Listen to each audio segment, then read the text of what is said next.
68वीं श्रव्य कणिका ऋग्वेदादि भाष्य भूमिका, लेखक महर्षि दयानंद जी सरस्वती। इसके ऊपर भूमिका भास्कर नाम से स्वामी विद्यानंद जी विस्तृत भाष्य लिख रहे हैं। हम द्वितीय प्रकरण वेदोत्पत्ति विषय को आपके समक्ष रख रहे हैं। आगे प्रकरण आया कथम वेदः श्रुतिश्च द्वे नाम्नि ऋक् संहितादीनां जाते इति अर्थवशात् विद ज्ञाने विद सत्तायां विदृलाभे विद विचारणे एतेभ्यो हलश्च इति सूत्रेण करणाधिकरण कारकयो घञ प्रत्यये कृते वेद शब्दः साध्यते तथा श्रु श्रवणे इत्यस्मात् धातोः करणकारके क्तिन् प्रत्यये कृते श्रुति शब्दो व्युत्पद्यते। विन्दति जानन्ति विद्यन्ते भवन्ति विन्दति विन्दते लभन्ते विन्दते विचारयन्ति सर्वे मनुष्याः सर्वाः सत्यविद्यायैर्येषु वा तथा विद्वांसश्च भवन्ति ते वेदाः।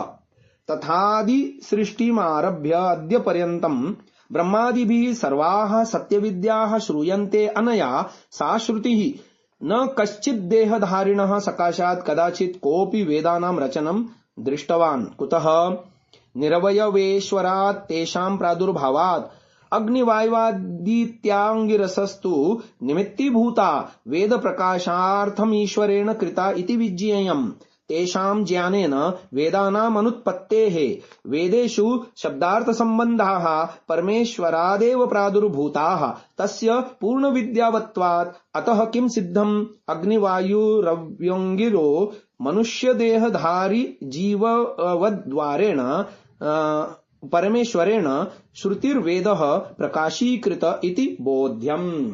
इसका भाषार्थ आर्य भाषा में लिख रहे हैं। प्रश्न पूछा जा रहा है पूर्व पक्ष की ओर से कि वेद और श्रुति ये दो नाम ऋग्वेदादि संहिताओं के क्यों हुए हैं। इसका उत्तर दे रहे हैं अर्थभेद से, क्योंकि एक विद धातु ज्ञानार्थ है, दूसरा विद सत्तार्थ है, तीसरे विदली का लाभ अर्थ है, चौथे विद का अर्थ विचार है।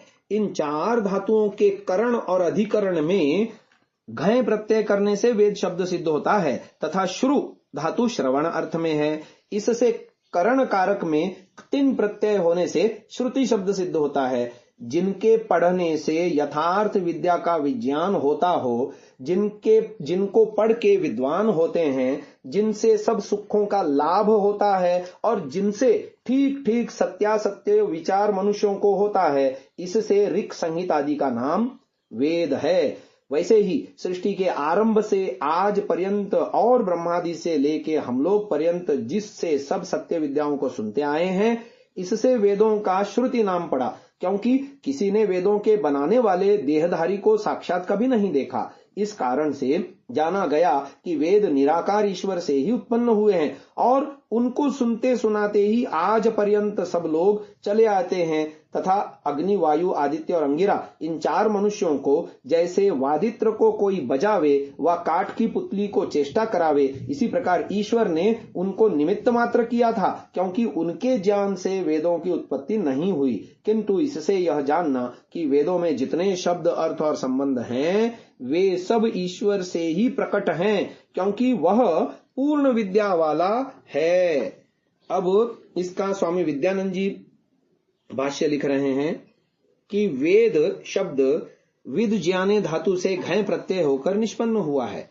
घय प्रत्यय का अर्थ भाव, करण या कर्म हो सकता है। अतः ज्ञान, ज्ञेय तथा ज्ञान का साधन तीनों ही वेद शब्द के वाच्यार्थ हो सकते हैं। पाणिनि मुनि ने वेद शब्द को रूढ़ और योग रूढ़ दोनों माना है। यौगिक तो वह है ही, रूढ़ वेद शब्द वृषादी नाम च अष्टाध्यायी का छठे अध्याय का प्रथम पाद का 230वां सूत्र है। इसके अनुसार आद्युदात्त है और दर्भमुष्टि अर्थ में इसको सब रूढ़ मानते हैं। और उंचादि नाम च 6:1:160 सूत्र के अनुसार करण अर्थ में घय प्रत्यंत योग रूढ़ भी है। तथा ऋक् प्रातिशाक्य के द्वितीय वृत्तिकार विष्णुमित्र भी विद्यन्ते जायंत एभिः धर्मादयः इति निर्वचन योग रूढ़ मानते हैं। इसके अतिरिक्त वेदनम वेदः ज्ञानम, इस प्रकार भाव प्रत्ययांत भी वेद शब्द ज्ञानवाची मिलता है। ग्रंथकार यानी ऋषि दयानंद ने करण, अधिकरण और भाव में वेद शब्द का प्रयोग किया है। यौगिक आदि त्रिप्रकारक होता हुआ भी वेद शब्द मुख्य रूप से ज्ञानवाची है। यौगिक अर्थ की अपेक्षा से वेद शब्द का प्रयोग ज्ञान के साधन रूप ग्रंथ मात्र के लिए किया जा सकता है।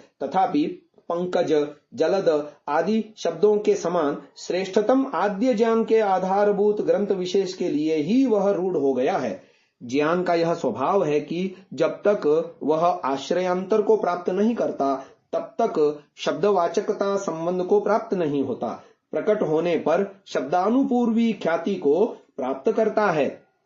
पाणिनि जी ने अपने धातु पाठ में विद धातु के अर्थ सत्ता, लाभ और विचारना, विद सत्तायाम, विद्रि लाभे, विद विचारणे, ये 3 और भी माने हैं ज्ञान के अलावा। इन अर्थों में उक्त तीनों प्रत्ययार्थ जोड़ने से वेद शब्द का अर्थ अत्यंत गंभीर और व्यापक हो जाता है।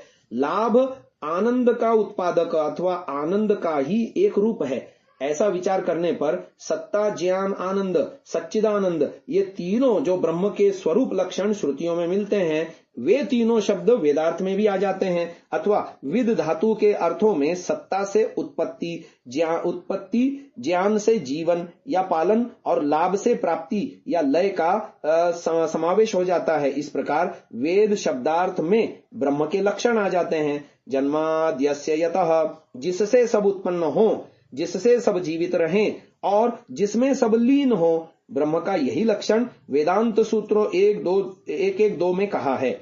वेद का एक पर्याय ब्रह्म है, परंतु लौकिक और पारलौकिक ज्ञान के साधन रूप शब्द आज वेद नाम से संसार में प्रसिद्ध हैं। इस प्रकार व्यवहार में वेद शब्द ग्रंथ विशेष का ही वाचक बन गया है। श्रवण परंपरा से प्राप्त होने से वेदों का अपर नाम श्रुति भी है। सितार में संगीत तारों से निकलता दिखता है, परंतु वास्तव में वह संगीतकार की प्रेरणा से निकलता है। तार तो निमित्त मात्र होते हैं। इसी प्रकार अग्नि आदि ऋषि वेदोत्पत्ति में निमित्त मात्र थे।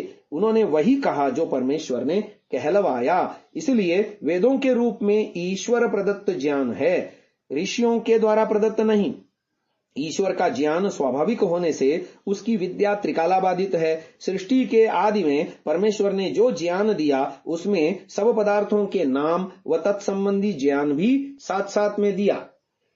अब वेदों के नित्य होने में आगे की बात आ रही है। ऋग्वेदादि भाष्य भूमिका वेदोत्पत्ति विषय में प्रश्न पूछ रहे हैं, वेदानाम उत्पत्तौ कियंति वर्षाणि व्यतीतानि। उत्तर दे रहे हैं, अत्रोच्यते एको वृंदः षण्णवति कोट्यो अष्टौ लक्षाणि 250 सहस्राणि 900 षट्सप्ततिश्चैतावन्तानि वर्षाणि व्यतीतानि 77 तमोऽयं संवत्सरो वर्तत इति वेदितव्यम्। एतावन्त्येव वर्षाणि वर्तमान कल्प सृष्टेश्चेति। कथं विज्ञायते एतावन्त्येव वर्षाणि व्यतीतानि इति? अत्राह यस्यां वर्तमानायां सृष्टौ वैवस्वतस्य सप्तमस्यास्य मन्वन्तरस्येदानीं वर्तमानत्वादस्मात् पूर्वं षण्णां मन्वन्तराणां व्यतीतत्वाच्चेति। तद्यथा स्वायंभवः स्वारोचिष औत्तोमिस्तामसो रैवतश्चाक्षुषो वैवस्वतश्चेति सप्तैते मनवस्तथा सावर्ण्यादयः आगामिनः सप्त च एते मिलित्वा चतुर्दशैव भवन्ति। तत्रैकसप्ततिश्चतुर्दश युगानि ह्यैकैकस्य मनोः परिमाणं भवति। ते चैकस्मिन् ब्राह्मदिने 14 भुक्तभोगा भवन्ति। 1,000 चतुर्युगानि ब्राह्मदिनस्य परिमाणं भवति। ब्राह्म्या रात्रिरपि तावदेव परिमाणं विज्ञेयम्। सृष्टेर्वर्तमानस्य दिनसंज्ञा अस्ति, प्रलयस्य च रात्रिसंज्ञा इति। अस्मिन् ब्रह्मदिने 6 मनवस्तु व्यतीताः। सप्तमस्य वैवस्वतस्य वर्तमानस्य मनोरष्टाविंशतितमोऽयं कलियुर्वर्तते। तत्रास्य वर्तमानस्य कलियुगत्यैतावन्ति 4,900 षट्सप्ततिश्च वर्षाणि तु गतानि।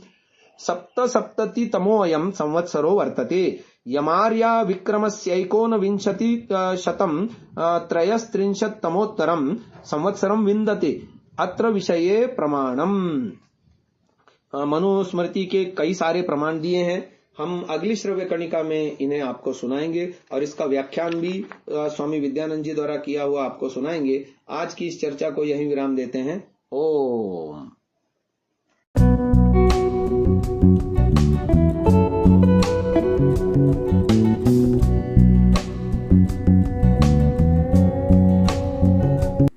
Download Sansa app, R Virdal app, visit sansa.org, rvirdal.in।